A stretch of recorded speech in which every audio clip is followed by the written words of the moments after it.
Most men alive today will never experience real love. Not because they're weak, not because women are cruel, but because the world around them was quietly redesigned to make sure they never do. And the scariest part, this didn't happen naturally. It was engineered. If you think that sounds dramatic, keep listening. Because every generation before you lived in a world where men were necessary. But your generation was raised in a system that decided it no longer needs you. Let me show you how that happened. Your grandfather found a wife with 1/10 the effort you're putting in today. He had less money, less looks, less status, less competition. Yet he had a stable partner, a family, love and respect. You could have all the apps, all the gym hours, all the money, all the self-improvement, and still fail. Why? Because your grandfather lived before the system was rewritten. Because the collapse of masculinity wasn't an accident. Because someone benefits when men become weaker, lonelier, and easier to control. And to understand why most men today will never be loved, you have to understand who broke the world in the first place. There was a time, not long ago, when a man's role was undeniable. He built the home, he defended the family, he earned the income, he carried the physical and moral weight of a household. Roles were balanced, systems functioned, and families formed naturally. And men, average men, were loved. Not because they were perfect, but because they were present, needed, and respected. So what changed? Industrialization, war, and ideology. During World War II, millions of men left home. Factories ran out of workers. Governments encouraged women to replace men in industry. And when the war ended, they could have told women, "Thank you, return to your families." But they didn't. Because something had been discovered during those war years. 2 workers per household means double taxes, double consumption, double economic control. But to keep women in the workforce, the world needed a new story. A new ideology that made the dual income household feel empowered, modern, and necessary. That ideology was feminism, not the equal rights version, the version engineered to separate women from men. To sell it, they had to weaken the male role. Slowly, quietly, consistently. So they planted the seed. Men don't need to lead. Men holding authority is toxic. Men aren't essential. At the same time, economic restructuring forced households into dual income survival. One salary no longer covered rent, food, or stability. The system had changed. Strong men were no longer required, only obedient ones. The next step was simple: make women reject average men. To do this, the system sold women a new identity. You should never settle. You deserve the best. You're too good for the men around you. You're a queen. And why not? A woman with a career doesn't need a husband. A woman with an income doesn't need a provider. A woman told she's superior will not choose a man she sees as inferior. The result, average men, the backbone of ancient society, became undesirable overnight. Women were told to look up, never sideways, and average men were told to apologize for existing. But this wasn't enough.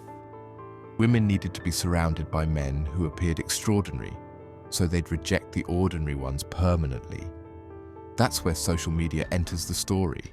Instagram, TikTok, Tinder. These platforms didn't connect people. They created the greatest psychological manipulation system in human history. Women now see the top 1% of men every single day. Elite bodies, elite lifestyles, elite money, elite charisma. Not because those men are everywhere, but because the algorithm shows them everywhere. The result? A woman surrounded by 1% men believes, "That's my pool, that's what I deserve." Women didn't become picky, the system industrialized their standards, and men didn't fail. The system hid them. On dating apps, the top 10% of men get 90% of matches. 63% of men get 0 matches. Women swipe right on 4% of profiles. A woman's phone becomes a harem of global male elites. A man's phone becomes a graveyard. No wonder men feel invisible. They are invisible, algorithmically erased. Average men have not failed the dating market.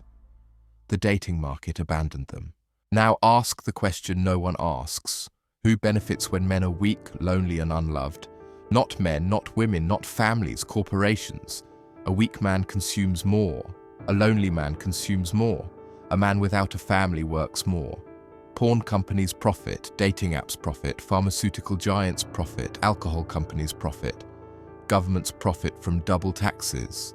Landlords profit from single tenants. Therapists profit from despair. Cosmetic, travel, and lifestyle markets profit from restless women. Everyone wins. Except you. A man with a stable family is hard to control. A man with a purpose is hard to manipulate. A man with a wife and children is loyal to them, not to the system. But a weak man, a lonely man, a man deprived of love and respect, he becomes the perfect consumer and the perfect subject. So yes, men are getting weaker, because weak men are profitable. Put all the pieces together. Women chasing elite men not committing, average men invisible, dual incomes required, masculinity punished, algorithms manipulating desire, corporate incentives maintaining loneliness. This is not a dating market. This is a collapse. Birth rates are falling, marriage is dying. Men are lonelier than any generation in recorded history. Women are unhappier than ever despite freedom. And both genders feel abandoned. This wasn't social progress. This was social engineering.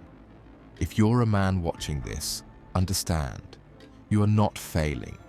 You are operating in a world designed for you to fail. The system doesn't want you strong. It doesn't want you confident. It doesn't want you leading.